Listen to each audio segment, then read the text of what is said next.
नमस्कार, मैं हूं आपके साथ शगुफ्ता साहिल देव। आप देख रहे हैं जीएनटी स्पेशल। गुरु अनंत तक जानिए, गुरु की ओर न छोड़। गुरु प्रकाश का पुंज है, निशा बाद का भोर। आज देश भर में गुरु पूर्णिमा का त्योहार मनाया जा रहा है। आज ही के दिन गुरुओं की पूजा का खास महत्व है।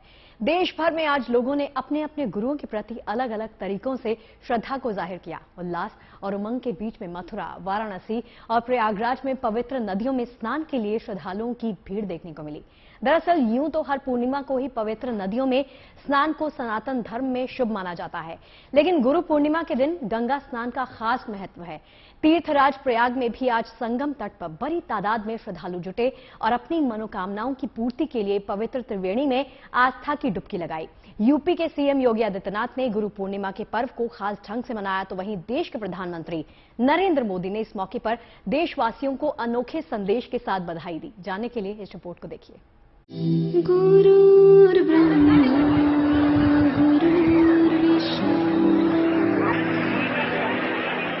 गुरुर्देवो महेश्वरा गुरु साक्षात् परब्रह्मा तस्मै श्री गुरवे नमः। गुरु ग्रंथों का सार है, गुरु है प्रभु का नाम। गुरु आध्यात्म की ज्योति है, गुरु हैं चारों धाम। अज्ञान के अंधेरे से ज्ञान के उजाले की ओर ले जाने वाले गुरु को सनातन धर्म में ईश्वर का दर्जा दिया गया है। माता पिता जीवन देते हैं तो गुरु जीवन जीने का रास्ता दिखाते हैं। और आज उन्हीं गुरु के प्रति आस्था का पर्व गुरु पूर्णिमा पूरे देश में बेहद श्रद्धा और उत्साह के साथ मनाया जा रहा है। इस मौके पर मठ, मंदिरों, गुरुकुलों और आश्रमों में लोग अपने गुरुओं की पूजा अर्चना कर उनका आशीर्वाद ले रहे हैं। तो वहीं संगम नगरी प्रयागराज में मौजूद श्रीमद बागंबरी गद्दी में भी गुरु पूर्णिमा धूमधाम से मनाई गई। इस मौके पर बागंबरी मठ में ब्रह्मलीन गुरु और अखाड़ा परिषद के पूर्व अध्यक्ष महंत नरेंद्र गिरी की समाधि पर पूजा अर्चना की गई। इसके बाद शिष्यों ने अपने गुरु के पांव पखारकर पूजा अर्चना की और उनका आशीर्वाद लिया। तो वहीं किन्नर अखाड़े में भी गुरु शिष्य की परंपरा का निर्वाह किया गया। किन्नर शिष्यों ने अपने गुरुओं की पूजा की। इस मौके पर उत्तर प्रदेश के मुख्यमंत्री योगी आदित्यनाथ ने गोरखपुर पहुंचकर मंदिर में पूजा अर्चना की, जहां गुरु शिष्य परंपरा को मनाने वाले गोरक्षनाथ पीठ में आज के पावन दिन को विशेष रूप से मनाया गया। भारत की परंपरा में गुरु पूर्णिमा का भी अपना महत्व है। मुख्य रूप से हमने आदि गुरु के रूप में वेद व्यास को सम्मान दिया। गुरु पूर्णिमा के प्रति हर सनातन हिंदू धर्मावलंबी अपने जीवन में कुछ न कुछ प्रेरणा किसी न किसी से प्राप्त करता है। गुरु पूर्णिमा पर गंगा स्नान का बेहद विशेष महत्व है। ऐसे में आज के दिन गंगा किनारे भक्तों का सैलाब उमड़ पड़ा। दिल में आस्था और मन में श्रद्धा का भाव लिए श्रद्धालुओं की भीड़ सुबह से ही पवित्र नदी में स्नान करने में जुट गई। संगम नगरी प्रयागराज में बड़ी संख्या में श्रद्धालुओं ने त्रिवेणी की पवित्र जलधारा में डुबकी लगाई। आज आषाढ़ शुक्ल पूर्णिमा है और आज के दिन गुरुओं की पूजा के साथ साथ गंगा स्नान का विशेष महत्व है। यही वजह थी कि संगम तट पर श्रद्धालुओं ने ध्यान पूजन के साथ अपनी मनोकामनाओं की पूर्ति के लिए पवित्र त्रिवेणी में आस्था की डुबकी लगाई। संगम स्नान के बाद भक्तों ने मां गंगा की आरती की और फिर गुरु की भक्ति में जुट गए। गुरु पूर्णिमा है, हम लोगों को बहुत शौक है। गंगा नहाने आए हैं, उसके बाद गुरु जी की पूजा करेंगे। फिर वृंदावन बिहारी लाल की आज पूजा होगी, माँ भगवती की आज पूजा होगी। वृंदावन बिहारी लाल को बिना तुलसी दल के पूजा नहीं होती है। हम लोग को बहुत खुशी है। आज शिष्य लोग हैं वो अपने गुरु की पूजा करेंगे, विष्णु भगवान की पूजा करेंगे, तुलसी माता की पूजा करेंगे, गंगा स्नान करेंगे। आज यही खास महत्व है गुरु पूर्णिमा की। साल की सभी पूर्णिमाओं में इस पूर्णिमा का विशेष महत्व है। कहते हैं कि इस एकमात्र पूर्णिमा का पालन करने से साल भर की पूर्णिमाओं का फल मिल जाता है। आज गुरु पर्व है और प्रयागराज तीर्थ में स्नान करके हम लोग गुरु पर्व मनाने आए हैं, गुरु पूजन करने आए हैं। इसलिए आज प्रयागराज तीर्थ में स्नान करके गुरु पर्व मनाकर हम खुद और अपने देवताओं के आशीर्वाद को ले रहे हैं। सनातन धर्म में गुरु की महिमा का बखान अलग अलग स्वरूपों में किया गया है। आषाढ़ शुक्ल पूर्णिमा को गुरु पूर्णिमा का विशेष पर्व मनाया जाता है। गुरु पूर्णिमा को गुरु की पूजा करने का विधान है। कहते हैं गुरु पूर्णिमा के दिन जो शिष्य सच्ची श्रद्धा से अपने गुरु की सेवा और सत्कार करता है, उसे सुख, शांति, ज्ञान और संपन्नता का वरदान मिलता है, सफलता और सम्मान मिलता है। लेकिन आज का दिन गुरु पूर्णिमा के साथ साथ भगवान बुद्ध की आस्था से भी जुड़ा है। भगवान बुद्ध ने ज्ञान प्राप्ति के बाद आज ही के दिन पहली बार उपदेश दिया था। इस मौके पर प्रधानमंत्री मोदी ने एक खास वीडियो ट्वीट कर साझा करके देश के लोगों को इस अवसर का महत्व बताया। जहां ज्ञान है वहीं पूर्णता है, वही पूर्णिमा है। आज हम गुरु पूर्णिमा भी मनाते हैं और आज के ही दिन भगवान बुद्ध ने बुद्धत्व की प्राप्ति के बाद अपना पहला ज्ञान संसार को दिया था। भारत के जीवन चरित्र में भगवान बुद्ध की भूमिका शांति और अहिंसा की रोशनी दिखाने वाले गुरु की रही है। ऐसे में इस मौके पर प्रधानमंत्री ने भगवान बुद्ध की महिमा को याद करते हुए देश को इस खास अवसर की बधाई दी। आप सभी को आषाढ़ पूर्णिमा की बहुत बहुत शुभकामनाएं।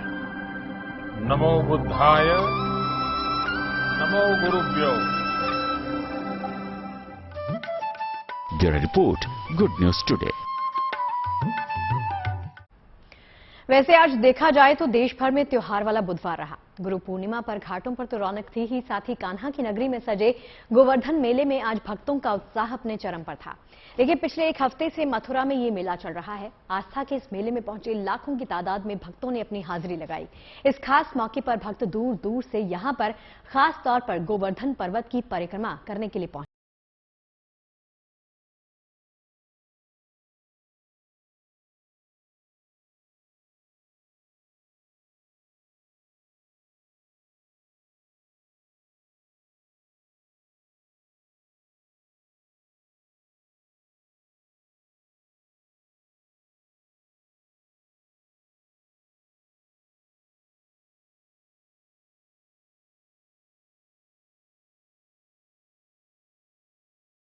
जन सैलाब उमड़ा है। पूरी सड़क श्रद्धालुओं से पटी पड़ी है। पैर रखने की जगह नहीं है। लाखों की संख्या में भक्ति से ओत-प्रोत भक्तों के कदम गोवर्धन परिक्रमा की ओर निकल पड़े हैं। कोई पास से आया है तो कोई सैकड़ों किलोमीटर की यात्रा करके। लेकिन कान्हा की नगरी में हर किसी की मनोकामना परिक्रमा करने की है। ब्रज में गुरु पूर्णिमा से पहले ही गोवर्धन परिक्रमा के लिए श्रद्धालुओं की भीड़ उमड़नी शुरू हो गई थी।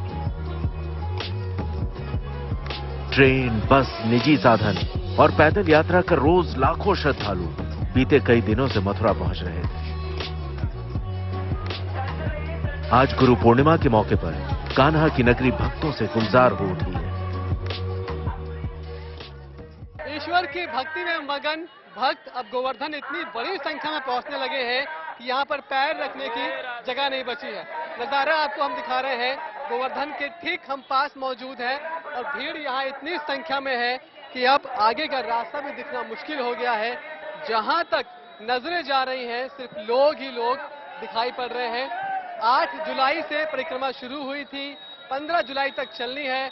गुरु पूर्णिमा पर विशेष इसको माना जाता है और यही वजह है कि अब तमाम लोग यहाँ पर दिखाई पड़ रहे हैं और इस परिक्रमा को इस तरह से लोग अंजाम देते हैं, इस तरह से लोग करते हैं। तस्वीरें आपने पहले भी कई बार देखी होंगी, लेकिन इस बार ये तस्वीर बहुत बड़ी, क्योंकि कोरोना के बाद ये पहली बार है जब परिक्रमा की परमिशन दी गई है।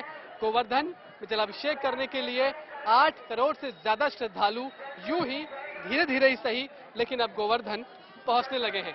भारत में गोवर्धन पर्वत को गिरिराज कहा जाता है। गोवर्धन पर्वत की परिक्रमा का अपना पौराणिक महत्व है। धरती पे स्वर घनश्याम की मुरली के लहराते रहे। मान्यता है द्वापर युग में भगवान श्री कृष्ण ने ब्रजवासियों को इंद्र के प्रकोप से बचाने के लिए गोवर्धन पर्वत अपनी छोटी उंगली पर उठा लिया था। उसके बाद से सनातन धर्म को मानने वालों के लिए गोवर्धन पर्वत पूजनीय हो गया।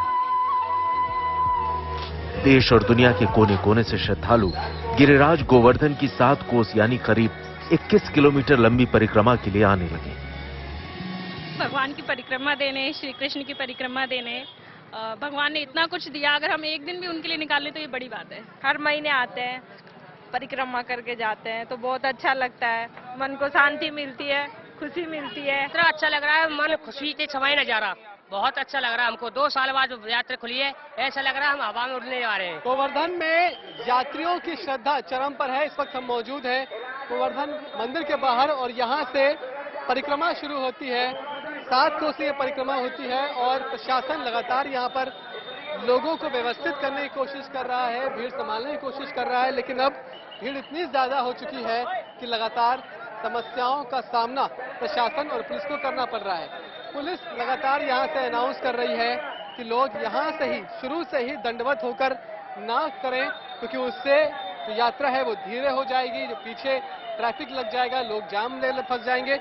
इसलिए लोगों से लगातार लाउड स्पीकर के जरिए गुजारिश की जा रही है कि वो यहीं से दंडवत होकर आगे ना बढ़े, यहाँ से पैदल जाएं। थोड़ा आगे जब ट्रैफिक नॉर्मल हो जाए तो वहां से वो दंडवत हो सकते हैं।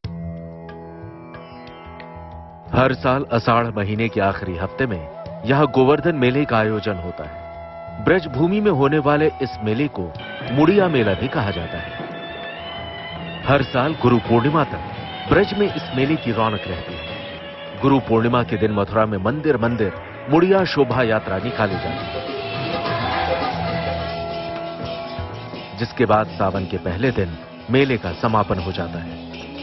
इस बार 8 जुलाई से शुरू हुए गोवर्धन मेले की धूम 15 जुलाई तक रहेगी। पिछले 1 हफ्ते से रोजाना 50,000 श्रद्धालु यहां पहुंच रहे हैं। एक अनुमान के मुताबिक इस बार देश भर से करीब 8 करोड़ लोग गोवर्धन मेले में शरीक हो रहे हैं। जाहिर है भीड़ को नियंत्रित करना प्रशासन के लिए बड़ी चुनौती है। सुरक्षा व्यवस्था के लिए ड्रोन की मदद भी ली जा रही है। अनुमान है कि गोवर्धन परिक्रमा में इस बार 8 करोड़ से ज्यादा श्रद्धालु पहुंचेंगे, इसलिए प्रशासन भी काफी अलर्ट पर है। आप देखिए यहाँ पर किस तरह से जो ड्रोन कैमरा है उनसे निगरानी रखी जा रही है, उनसे जायजा लिया जा रहा है, क्योंकि जिस तरह से जमीन पर लोगों को पैर रखने की जगह नहीं बची है। बड़ी संख्या में यहाँ पर लोग पहुंच चुके हैं। 8 जुलाई से परिक्रमा शुरू हुई थी, 15 जुलाई तक चलनी है और इस बीच प्रशासन के लिए सबसे बड़ी चुनौती होती है लॉ एंड ऑर्डर सिचुएशन को मेंटेन करना, ये श्योर करना है कि कोई भी हादसा यहाँ पर ना हो। जब भीड़ ज्यादा बढ़ जाती है, जहाँ पर पुलिसकर्मी मैनुअल नहीं पहुँच सकते, पुलिस के सिपाही जाकर लोगों से बात नहीं कर सकते, वहाँ पर इस तरह से ड्रोन उड़ाया जा रहा है और भीड़ के बीच भी ड्रोन से निगरानी रखने की कोशिश की जा रही है। गुरु पूर्णिमा के पावन अवसर पर गोवर्धन मेले की रौनक अपने चरम पर है। लाखों की संख्या में भक्त अपने आराध्य गोवर्धन की परिक्रमा कर रहे हैं। 15 जुलाई तक आस्था और भक्ति के इस महामेले की धूम ऐसी ही रहने वाली है। मथुरा से मनीष चौरसिया के साथ bureau report, good news today. देखिए, आज गुरु पूर्णिमा है और कल से सावन की शुरुआत होने जा रही है। हमारे देश में सावन के महीने को महादेव की भक्ति का महीना माना जाता है। कल से देश भर के शिव मंदिरों में भक्तों की भीड़ उमड़ने वाली है। इसे देखते हुए शहर शहर शिवालयों को सजाया संवारा भी जा रहा है, क्योंकि भक्तों की भीड़ को ख्याल में रखते हुए हर तरह की व्यवस्था का इंतजाम किया जा रहा है। और सावन के साथ साथ कांवड़ यात्रा की भी शुरुआत हो जाएगी, तो इसके लिए भी तमाम खास तैयारियों पर जोर दिया जा रहा है।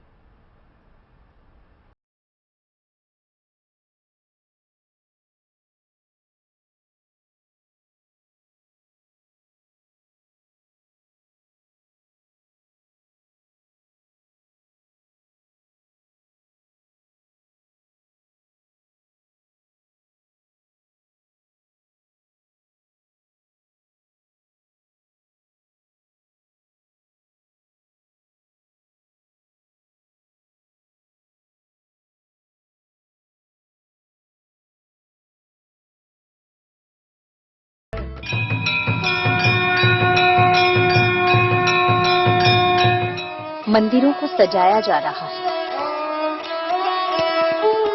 शिवालयों को संवारा जा रहा है, घाटों की सफाई की जा रही है, शहर शहर सावन की तैयारी चल रही है। गुरुवार से पवित्र सावन महीने की शुरुआत हो रही है। मंदिरों में अभी से शिव भक्तों की भीड़ उमड़ने लगी है।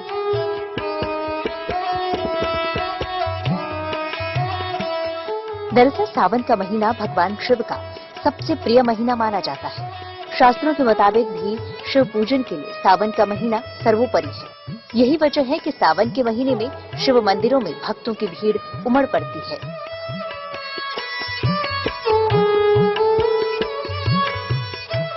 सावन के महीने में महादेव को जल चढ़ाने की भी परंपरा है। दरअसल इसके पीछे युगों पुरानी पौराणिक मान्यता है, जिसके चलते सावन के दौरान शिवालयों में विशेष रूप से भक्तों की भरमार रहती है। भगवान शिव ने समुद्र मंथन के बाद जो विष निकला था उसका पान किया था, उसको ग्रहण किया था। इसीलिए उनके शरीर में जब विष की वजह से गर्मी पैदा हुई, ऊष्मा पैदा हुई, तो उसको शांत करने के लिए देवताओं ने उनको जल अर्पित किया।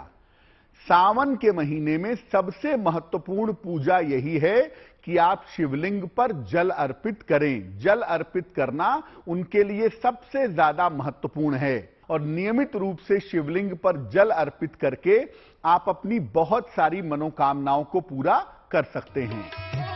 लेकिन पिछले 2 साल से कोरोना की वजह से काफी बंदिशें थी, लेकिन इस साल श्रद्धालुओं में सावन को लेकर खासा उत्साह दिखाई दे रहा है। मंदिरों में भी कई तरह की तैयारी की गई है। लखनऊ के मनकामेश्वर मंदिर में सावन के लिए विशेष तैयारियां की गई हैं। सावन का पवित्र महीना शुरू होने वाला है और सावन में देवादिदेव महादेव की पूजा अर्चना होती है और शिवालयों में बहुत ज्यादा उनके भक्त उमड़ते हैं। इस समय लखनऊ के मनकामेश्वर मंदिर में इसकी तैयारियां चल रही हैं। सबसे प्राचीन ये लखनऊ का मंदिर है और जैसा कि नाम से ही है मनकामेश्वर, यानी मन की सभी कामनाएं यहाँ पूरी होती हैं, इसलिए दूर दूर से यहाँ भक्त आते हैं। इस मंदिर के बारे में कहा भी जाता है कि लक्ष्मण जी जब यहाँ आए थे, क्योंकि लखनऊ भी लक्ष्मण जी के नाम पर है, लखनपुरी ये पहले था, तो यहाँ पर उन्होंने ध्यान किया था और इसलिए यहाँ जो भी आता है तो उनको बहुत ज्यादा शांति मिलती है। गोमती के बाएं तट पर बने कामेश्वर मंदिर के इस प्राचीन मंदिर में सावन के महीने के दौरान भक्तों की भीड़ काफी बढ़ जाती है। सावन पर खास तैयारी की ये तस्वीरें सतना जिले के गैवीनाथ धाम की हैं, जहां वैसे तो साल भर भक्तों का तांता लगा रहता है, लेकिन सावन के महीने में यहाँ देश के कोने कोने से श्रद्धालु पहुँचते हैं और इसी को देखते हुए यहाँ सावन के लिए विशेष तैयारियां की गई हैं। बचपन से ही आ रहे हैं यहाँ और बहुत बड़ा महत्व है गैवीनाथ धाम का। जो इच्छा होती है वो पूर्ति होती है। भगवान सबकी कृपा करते हैं, सबकी रक्षा करते हैं। भोलेनाथ सब अच्छा करते हैं, सकल मनोकामना सिद्धार्थ करते हैं। सकल मनोकामना सिद्धार्थ, बाल बच्चों को खुशी दे, सभी अच्छों का पूरा करे इच्छाओं को। सावन के महीने के साथ ही कांवड़ यात्रा की शुरुआत भी होने वाली है। यात्रा के दौरान कांवड़ियों की सहूलियतों के लिए भी तैयारियां चल रही है। भक्तों को किसी भी तरह की परेशानी न हो, इस बात का पूरा ध्यान रखा गया है। साथ ही मंदिरों के आसपास सफाई के साथ साथ ट्रैफिक बिना रुके लगातार चलता रहे और कांवड़ यात्रा भी आराम से निकल जाए, इसके लिए खास प्लान बनाया गया है। कांवड़ यात्रा से पहले प्रयागराज में सफाई अभियान चलाया गया। इस दौरान अलग अलग घाटों के साथ साथ सड़कों पर फैले कचरे को साफ किया गया। सावन के महीने में गंगा जल भरने के लिए आने वाले कांवड़ियों को किसी तरह की दिक्कत न हो, इसके लिए प्रशासन ने जरूरी तैयारियां की हैं। यानी इस बात का पूरा ख्याल रखा जा रहा है कि भक्त महादेव के मंदिरों में बिना किसी दिक्कत के अपने आराध्य के दर्शन करते रहें, तो वहीं कांवड़ यात्रा भी बिना किसी परेशानी के शांतिपूर्ण तरीके से पूरी हो, ताकि सावन के शुभ महीने में भक्ति की भागीरथी निर्बाध बहती रहे। सतना से योगी तारा और प्रयागराज से पंकज श्रीवास्तव के साथ Shilpi Sen, Lucknow, good news today. और चलिए जीएनटी स्पेशल में फिलहाल के इतना ही इजाजत दीजिए, लेकिन आप बने रहिए गुड न्यूज टुडे के साथ। नमस्कार।